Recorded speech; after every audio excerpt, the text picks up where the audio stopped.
Love your guys' work. So we know Arthas went to the Maw, but we've seen neither hide nor hair of him in anything including 9.1's content. That's true. The brokers can get into and out of the Maw. A former Lich King would be quite a catch. To which I say, that would be interesting. But my personal suspicion, is patch 8.3 is Arthas. 9.3? 9.3. Yeah. Yes. Maybe 9.2. But whatever. The big final patch.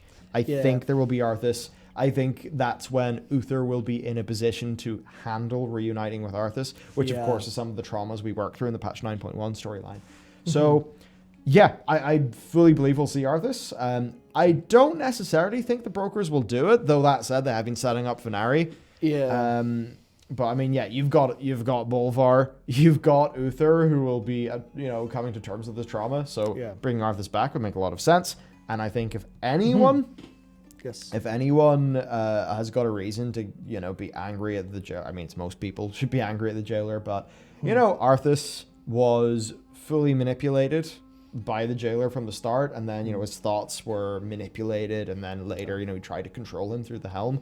So Arthas has got like big reasons to be furious at the jailer. So it could be Zoval turns into his original form, he's doing whatever his plan is, and then in some way Arthas re-enters the story. I mean, it would be pretty interesting. We're dealing with the jailer along with Bolvar, Arthas, and Uther. I mean, that's quite a trio of characters. So I hope they do him justice. That's all I'll say. Yeah, same. You know what? I really do think the Blizzard know they need to do Arthas good. I think they know that. So, whether it'll work or not, who knows? But in terms of their intent and how they think, I think they get it with him. So, yeah. I mean, look, if they can get Arthas back and have it be good, I'd be happy enough.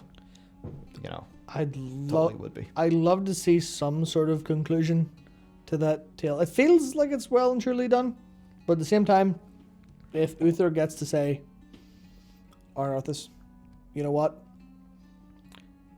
Logistically, the culling of Stratum was the correct move. I still disagree, but fair play. That would be nice. Maybe a bit shite, but it's that kind of thing where even Jaina having a second to say goodbye to him would just be nice. Yeah, and she've set it up so did. all the characters who could deal with Arthas are actually there. Yep. So yeah, Arthas will be really fun. I think he will come back. I think there will be something vaguely redemptive, but not overall redemptive, and that overall Arthas' reward will probably be being able to perhaps serve as a Kyrian. Maybe Uther could take Arthas under his wing and rehabilitate him to become a good Kyrian, and in that way, Arthas would, I guess, have to make peace with a bunch of things, but also Uther would be able to make peace with a bunch of things as well.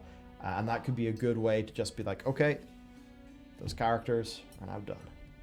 And they're done in a way where it's satisfying with their arcs. That really makes me want a long series of side quests that they keep coming back to every patch to add more and more of just Uther and Arthas on adventures. Yeah, what are they up to this week? Yeah, that'd be great. Yeah. That's stuff the game needs more of. I suppose, those it's like, Coltira and Thessarian, the two DKs. Yeah. It's like, there's been so little content with the two of them, but it really stuck out to people. It does make you think, Blizzard could really do a lot more and get a lot more characters in. Yeah, we've got from Lane Kramer, is it Kramer? Yeah, Kramer, who asks, basically just lore, saying, do you think we'll see Arthas in the expansion, have a meaningful meeting with, say, Jaina, Kalia, Uther? Kalia, I actually totally forgot about that. And I mean, we've already sort of answered that question in, we've talked about Arthas stuff. But Kalia is certainly an interesting one. I mean, Arthas' sister. But is there much interaction between them in the Arthas Rise of the Lich King book? I've not finished reading it. I don't think so. Yeah, I don't think there's much. So that could be an interesting thing. We're sort of dealing with the heir to Lordaeron and all of that. But it's hard to know if Kalia would actually come there and meet him. But I think we will see Arthas. I think it will not be 9.1. I think it will be 9.2 or maybe 9.3. I think they know they need to reserve that for something really big. And definitely. I think the impetus for that is going to be the jailer basically succeeding in his plan in 9.1. Yep. Break glass in case of emergency, like. Squirtle Master Kenobi says, Do you guys think Arthas' soul is in Anduin via the rune sword? Why or why not? I think it's not because Kingsmorn, or Shalamorn, if we're going to call it that, is domination magic being infused into Anduin's weapon. So I do not think a soul is in that weapon. I do think, though, that there is potential for those Arthas, Anduin sort of parallels and things they've been playing with to come to the fore. And I think that would likely be in a 9.2, a sort of situation where perhaps, both Anduin and Arthas have perhaps done things they're not particularly thrilled about under the influence of the jailer. And that could be a way for those two characters to have a chat or something like that happen. Yeah. I'm going to say I never even potentially thought of that, but it's perfect. Because we don't know what the gem was that he put inside Shalamin. He very specifically got it. It was a focal point of the cinematic.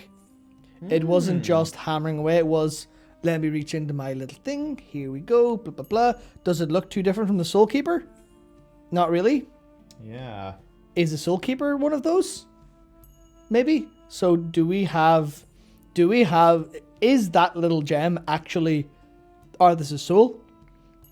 Or is Arthas' soul within that gem been put into Shalamorn? It's called Kingsmorn. That's got a very double thing. It does actually, yeah. You know what? Maybe I'm wrong. You're right, because that would be interesting, especially we haven't heard anything about Arthas that much. Yeah, that would make sense. And obviously, he's not going to let Arthas just flit about the maw. He's going to have him in his pocket, and he's going to use him. What force, what soul is strong enough to corrupt Anduin, in a sense? Yeah. Okay, I like that idea. Let's roll. We've got from Dastil, I think a similar question we've had before, and one I very much agree with him. He says, "Do you really think after they rush through characters like an old god or plots in general that they won't do the same to Arthas? Is one patch really enough for someone like him?" I'd say there, if Arthas was going to be as important as N'Zoth to the story, one patch ain't enough. N'Zoth should have been an entire expansion. For Arthas, though, for me, it's like, I think you should have a relatively low screen time. I think it should be lighter touch and more just a nice way to sort of put his character to bed. So I think one patch could do Arthas, assuming there is correct foreshadowing and setup, which they seem to be doing now with Uther. So I actually think they can do Arthas. But obviously it's playing with fire, and they very much know that too. Yeah, they need Arthas to be... They need Arthas inspired by seeing or hearing Uther to help break Anduin free of his domination, and then him to go, well, fuck, that was a touchy one there for a second, but we're all the good. And then, that's the height of their involvement in the grander plot.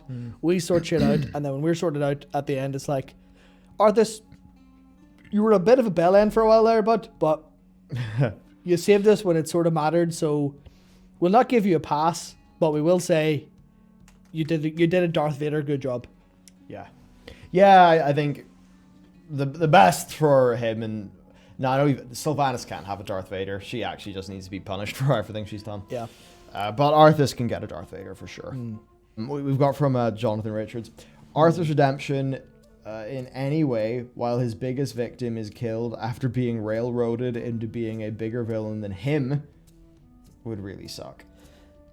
I don't really care about the Arthas Sylvanas link from the Arthas side, because that was just an elf he killed and annoyed. Yeah. Basically. It's the kind of thing where I don't think he cares very much about her, and that's probably would really annoy her to no end. Yeah.